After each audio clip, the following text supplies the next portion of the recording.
At ito na ang inihintay ng lahat, no? Kung sino ang ibubuto ng Iglesia ni Cristo ngayong darating na halalan. Ito na po ang maswerteng napili, no, sa mga senador. Ay ito po yung napagkaisahan, no, ng Iglesia ni Cristo. Sa mga senador ay si Bam Aquino. Napakaswerte ni Bam Aquino, no. Akala ko matatapos na yung career niya sa sa politika. Dahil noon hindi yata binoto, no, noong yung kasama niya si Rojas, no. Ngayon ay napili siya, no, napili siya sa kaisahan, no, sa Iglesia ni Cristo. At itong pangalawa ay napakaswerte ni Bong Revilla Jr. Napili uli, no, si Bong Revilla Jr. Nakarang eleksyon ay pinili din niya, no, ng Iglesia ni Cristo, si Bong Revilla Jr. At ito namang pangatlo ay si Pia Cayetano. Yun, palagi yan. Palaging binubuto yan, no, ng Iglesia ni Cristo, si Pia Cayetano, no.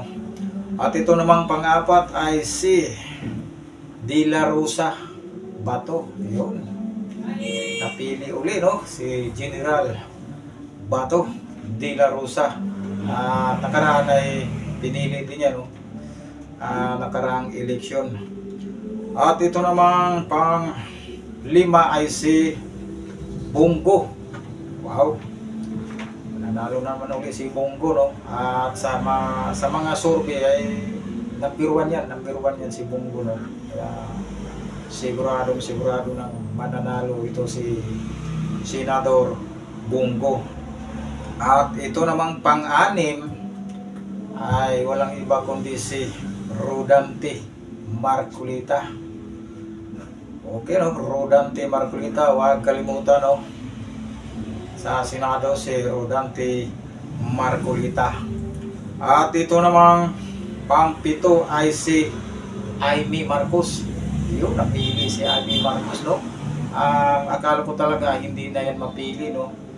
Buti na lang gumawa siya ng investigasyon sa Senado sa pagkakahuli, no, ng dating Pangulong Rodrigo Roa Duterte. Kaya yun, napili siya uli, no. Dahil ang akala ko talaga hindi na siya mapili dahil nga sa no. Kaya ito namang pang-walo ay si Camille Villar. Yun, napili din si Camille Villar, no. At walo lang po ang napili ng Iglesia ni Cristo, no. 8 ang mananalo ay 12, pero 8 lang po ang napili ng Iglesia ni Cristo. Kaya congrats, no, sa mga napili, no. Congrats sa inyo.